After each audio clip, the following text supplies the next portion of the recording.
출애굽기 19장 4절에서 6절 말씀 읽겠습니다. 내가 애굽 사람에게 어떻게 행하였음과 내가 어떻게 독수리 날개로 너희를 업어 내게로 인도하였음을 너희가 보았느니라. 세계가 다 내게 속하였나니 너희가 내 말을 잘 듣고 내 언약을 지키면 너희는 모든 민족 중에서 내 소유가 되겠고 너희가 내게 대하여 제사장 나라가 되며 거룩한 백성이 되리라. 너는 이 말을 이스라엘 자손에게 전할지니라. 아멘. 원래 하나님이 사람을 창조하실 때 하나님의 형상을 유지를 하게 되면 모든 만물을 정복하고 다스리며 살도록 만드셨습니다. 여러분, 이 말씀의 원리를 깨닫고 사람이나 돈의 다스림을 받지 마시고 하나님의 다스림을 받아서 돈도 다스리고 사람도 사랑할 수 있는 그러한 능력을 받으시기를 주님의 이름으로 축복합니다. 그래요. 그렇게 살아야 되는데 돈을 다스리고 살려면 먼저는 인간은 하나님의 다스림을 받아야지 돈도 다스리고 그리고 사람도 잘 사랑하며 섬길 수 있는 능력과 은혜를 받게 된다는 것입니다. 하나님의 다스림을 받는다는 것은 세 가지로 말씀드릴 수 있는데, 첫째는 하나님 대신 예수 그리스도를 믿어야 되고, 그 다음에는 믿었으면은 순종하며 살아야 됩니다. 그리고 사랑하면서 살아야 됩니다. 이 세 가지가 돈을 다스리며 살 수 있는 지혜예요.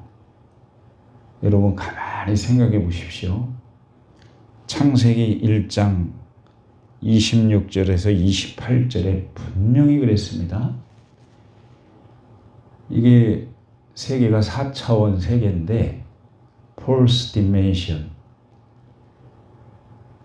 하나님이 광물계를 만드시고 그 다음에 식물계를 만드시고 그 다음에 동물계를 만드시고 인간계를 만드시고, 그래서 동물이다 식물이다 광물이다 하는 것은 지금으로 말하면 돈을 말하는 거예요. 그 다음에 인간계, 여기에 4차원 세계인데, 그러면 인간으로 하여금 동물도 식물도 광물도 다스리면서 지배당하지 않고 사는 비결은 자기를 창조하신 신이신 하나님의 다스림을 받아야 다스리며 살 수 있는 거죠. 이해가 가시죠? 여러분, 올 한 해는 반드시 그렇게 되시기를 바랍니다. 그게 하나님이 원리예요. 하나님께서 그렇게 만들어 놨다고요. 그런데 인간이 하나님이 되보려고 하는 선악과 금단의 열매를 집어먹은 다음에는 모든 것이 반항을 했습니다. 인간에게.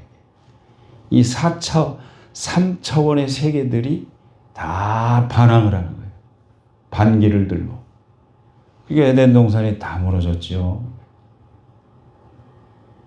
그런데 어디 와서 회복이 되느냐?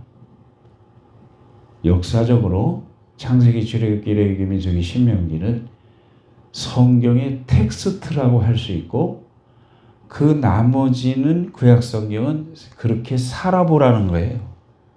니들이 나의 다스림을 받고 살아봐. 그러면 적군도 물리쳐주고 그들이 버리고 가는 금은보화도 다 줘버리고, 그러나 니들이 주인이 돼서 살아봐. 적군이 쳐들어오고 포로가 되고 물건은 다 뺏기고 막 사니까 당연히 병들고 찌들고 그렇게 돼버린다. 그러니까 너희들이 나의 다스림을 받아라. 그래서 다스림을 받는 방법을 오늘 세 가지를 출애굽기 19장 4절에서 6절에 분명히 말씀을 하고 있습니다. 첫째는 하나님 대신 예수 그리스도를 믿어라. 둘째는 그 하나님 되시는 예수 그리스도의 말씀에 순종을 해라. 하나님 되시는 예수 그리스도를 사랑하고 너희들이 서로 사랑하고 살아라. 이게 식상하게 들리면 안 돼요. 이게 모든 걸 다스리며 살 수 있는 능력을 받는 길이다. 그래서 그러면 하나님 대신 예수 그리스도를 믿어야 된다는 말이 어디 있냐? 4절에 보면 이렇게 되어 있습니다. 내가 애굽 사람에게 어떻게 행하였음과 내가 어떻게 독수리 날개로 너희를 업어 내게로 인도하였음을 너희가 보았느니라. 애굽에서 탈출해 온 곳은 예수 그리스도의 보혈을 상징하는 양의 피를 문 좌우 인방에 발라서 죽음을 면하고 그리고 탈출을 하게 된 것입니다. 이 6월절이에요. 구원받은 거예요. 여러분 마음속에 예수 그리스도의 보혈로 일상생활에서 짓는 죄들도 저녁에 다 씻으시고, 저는 저를 위해서 기도해요. 주여 병력 위에 머리끝부터 발끝까지의 모든 죄를 씻어주세요. 왜? 오늘날은 제사장이 특별히 있는 게 아니라 예수님이 오셔가지고 제사장 제도를 폐하고 만인이 제사장이 되어서 스스로 기도할 수 있기 때문에 짐승을 잡아다가 피를 흘려서 천주교 마냥 신부님이 이 죄를 용서해 주세요. 제가 식당에서 기괴한 장면을 들었는데, 작년인가 천안인가 어디 식당에서 뒤에서 신부님하고 신자들이 네 분이서 얘기를 하는 걸 들었어요. 그러니까 신부님이 젊은데 청년 같은데 한 중년된 그 신자가 신부님 그 고해성사 해가지고서 안 들으면요 내 맘대로나 살아요. 깜짝 놀랐어요 제가. 그러더니 우리는 밥을 먹고 이거 신중하게 들었죠. 이야 천주교의 실상을 보는구나. 맞아요 틀려요. 그러더니 싹 밖으로 나가더니 담배를 뻐끔 같이 피우면서 작담을 하시더라고. 우리는 구약이 아니라 우리 스스로 결정하는 거예요. 회개를 하든 안 하든 사랑하면서 살든 말든 미워하면서 살든 말든 그것은 우리가 선택한 거고, 예수님을 믿는 것도 순종하는 것도 믿는 거는 그냥 성령님이 그냥은 안 되니까 일방적으로 빛을 비춰가지고 예수 그리스도의 얼굴에 하나님을 아는 빛을 비춰주셔서 창세기 1장 4절에 나오는 빛을 비춰주심으로 마음속에 예수 그리스도를 믿게 된 걸 겸손하게 받아들이고 감사해야 돼요. 아멘.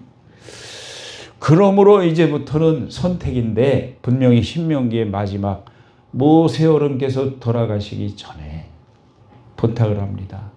너희들에게 앞에 화와 복과 저주와 이런 것을 앞에다 놨어. 너희들이 선택을 해서 순종을 하게 되면은 가나안 땅에 들어가서 젖과 꿀이 흐르는 복을 누리면서 적군을 막아주고 강건하게 갈렙처럼 85세가 되더라도 저 산을 점령을 하고, 산에 갔다 올 때마다 저하고 같이 사는 사람하고 얘기를 해요. 내가 언제까지 운전할 수 있을까? 갈렙은 저 산간지대를 쳐들어가서 빼앗아가지고 개간한다고 그랬는데 나 위해서 기도했잖아. 100살에도 그렇게 하게 해달라고. 교만한 말인가요? 갈렙이 그랬죠. 갈렙이 그러잖아요. 85세가 돼가지고 모세오로는 가시고 이제 여호수아 형님이 지도자가 되는데 형님, 45년 전에 우리가 10명의 정탐꾼 갔을 때 2명만 형님하고 나하고 둘이 인정받았잖아요. 그래서 우리 들여보낸다고 그랬잖아요. 거기 헤브론 산지 다른 사람은 다 10지파는 평지를 차지했는데 나는 그 산지를 내게 주세요. 난 지금도 45년 전이나 지금이나 똑같이 건강해가지고 거기에 원수들을 물리치고 내가 개척을 할 수 있으니까 그렇게 해주시오. 왜 그랬느냐? 그는 하나님을 믿었고 그리고 하나님 말씀에 60만 명 중에 2사람 등에 들어가서 아멘. 여러분도 2명에 들어가시기를 주님의 이름으로 축원합니다. 순종. 아멘.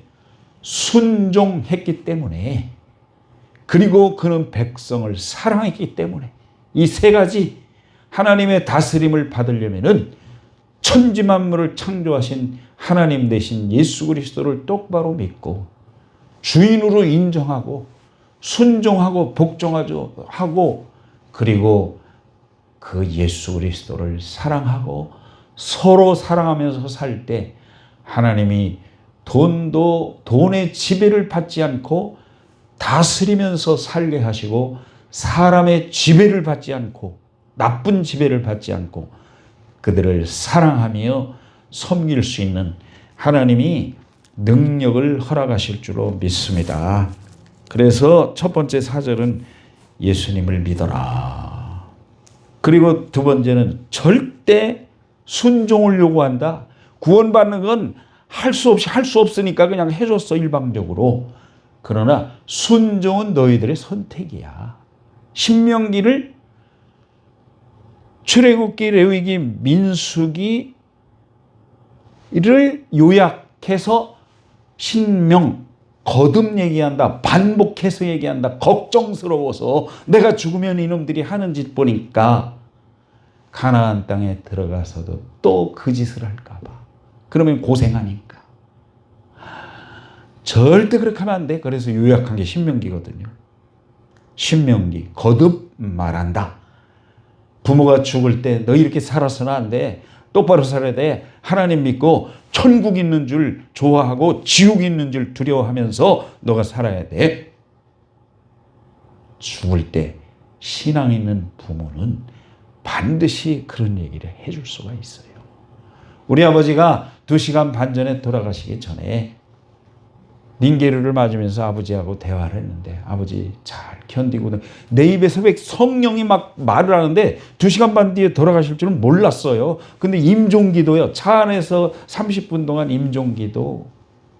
거기서 또 아버지 잘 넘기세요. 이제 천사의 손에 받들려 올라갈 거예요. 그랬더니 마지막 하시는 말씀. 큰아들 이름 작은아들 이름 부르면서 예수님의 이름을 다 들었는데 아직도 예수님을 믿지 못하니 내가 어떡하느냐고. 구원 받았어요? 못 받았어요? 구원 받은 분이에요. 여러분 40년간 전도사 생활하고도요. 딸이 찬송가 틀어놨더니 찬송가 꺼! 임종시에 끄르고 하더라는 거예요. 여러분 우리가 장담 못하는 거예요. 처음부터 끝까지 성령님을 의지하면서 죽기까지 순종하면서 살아도 순종, 죽어도 순종하면서 여러분 사명을 감당하는 여러분 되시길 바랍니다. 그래서 제가 그랬어요. 아버지 손을 만지면서 걱정하지 마세요. 이 둘째 아들의 몫이에요. 유산분배 나고는 더 친해졌어요. 지금 형님하고 동생하고 이렇게 했는데 밥 먹어야지. 밥 먹었대요. 그래서 내가 밥 산다 다음에는. 그래서 이제 화해 모드에 들어가 가지고 앞으로 구원받을 줄 믿사 싸움나이다. 분명히 구원받을 거예요. 분명. 여러분 이렇게 예수님을 실하게 믿고 살아도 주를 위해 죽어도 주를 위해 순종하고 복종하는 삶을 내가 살겠다. 아멘. 그래서 여기 5절에 순종하라고 그랬잖아요. 시작. 세계가 다 내게 속하였나니 너희가 내 말을 잘 듣고 내 언약을 지키면 너희는 내 모든 민족 중에서 내 소유가 되겠고. 뭐라고 그랬습니까? 세계가 다 내 거야. 광물도 식물도 동물도 인간도 아니 하늘 땅이 다 내 거야. 그러면 내 말을 잘 듣고 살면 순종하면 그것들이 너희를 지배하지 않고 너희가 지배하도록 해줄게. 그게 첫 번째 정체성이 뭐냐면은 너는 많은 민족 중에서 소유, 하나님의 소유 아닌 게 있습니까? 전에 그랬죠. 이건 세귤라라고 하는 말인데 특별한 소유로 사명이 있는 존재로 만든다.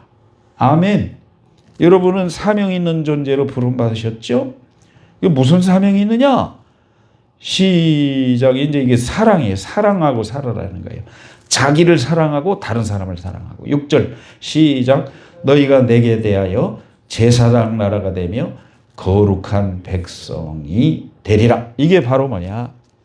무엇을 하고 살 거냐? 제사장 나라로 살아라. 어떻게 살 거냐? 거룩한 백성으로 살아. 하나님 앞에 거룩하게 사는 것, 죄를 멀리하고 성령으로 죄를 이기고 예수님의 보혈로 죄를 이기고 아멘. 예수님의 사랑으로 이기고 거룩한 백성으로 사는 게 자기를 사랑하는. 자기를 더럽히면 자기를 망가뜨리는 거죠. 그죠? 자기를 귀하게 만드는 것도 자기가 하는 거예요. 성령이 도와주시지만 하고자 하는 사람을 도와주시는 거지. 할 마음이 없는 사람은 안 도와주신다고.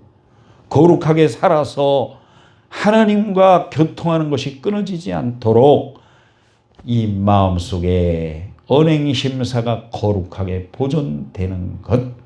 이것이 하나님의 사랑을 직접 내가 경험하고 내가 나를 지키는 길이고 그 다음에 내가 할 일은 제사장 나라가 된다. 이게 뭐냐면은 하나님과 사람 사이에서 중재를 하고 자 마지막 성경 찾아보고 마치겠습니다.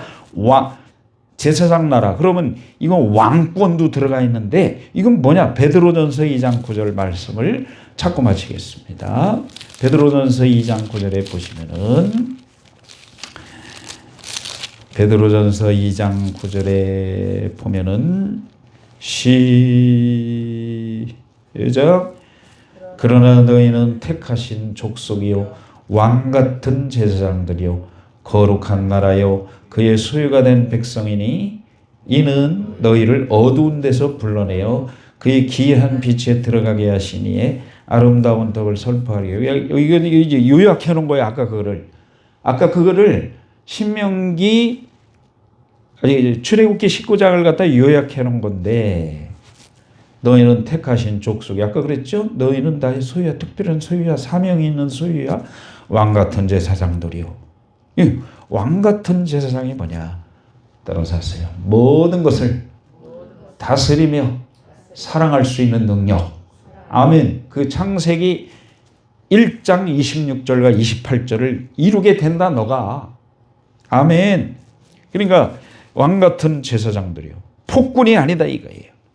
우리는 왕권을 가지고 다스리고 정복한다는 것은 관리할 수 있는 능력, 지배를 받지 않고 다스릴 수 있는 능력. 그 다음에 거룩한 나라에 아까 말씀드렸죠. 그의 소유된 백성이니 왜 이렇게 하나님이 택하셔서 사명을 부여하시느냐. 그래서 사명을 위해서 살라는 거예요. 어두운 데서 불러내어 너희를 뭡니까? 이집트에서 불러냈고 죄악에서 불러냈고 사탄의 종살에서 불러내어서 기이한 빛에 들어가게 하셨다. 고린도후서 4장 6절에 하나님이 빛이 있으라 하신 하나님이 예수 그리스도의 얼굴에 있는 그 빛을 사람 마음속에 비춰서 예수 그리스도를 믿게 하셔서 그 귀한 빛에 들어가게 하신 예수 그리스도의 아름다운 덕을 선포하게 하려고. 예수 그리스도의 아름다운 덕이 뭡니까? 예수 그리스도는 천지 만물을 창조하신 하나님이다. 예수 그리스도는 나의 죄를 위해서 죽으신 분이야. 지옥의 경험을 하신 분이야. 다시 살아나신 분이야. 하늘로 올라가셔서 지금도 우리를 위해서 기도하고 계시오.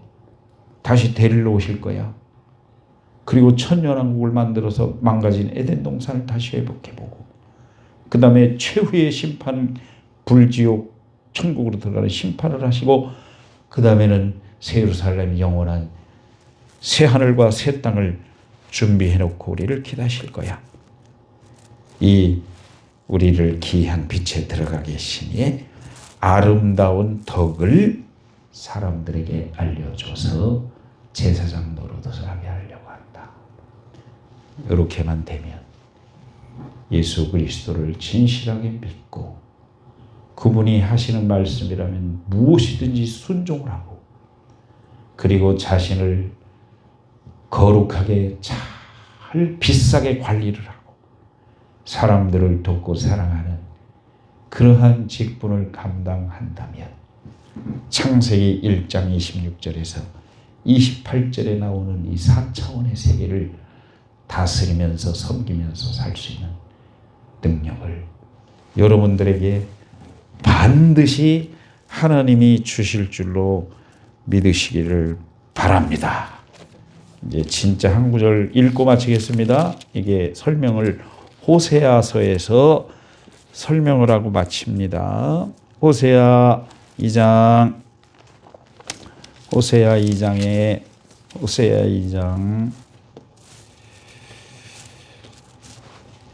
기가 막히게 정리를 해 놓으셨어요.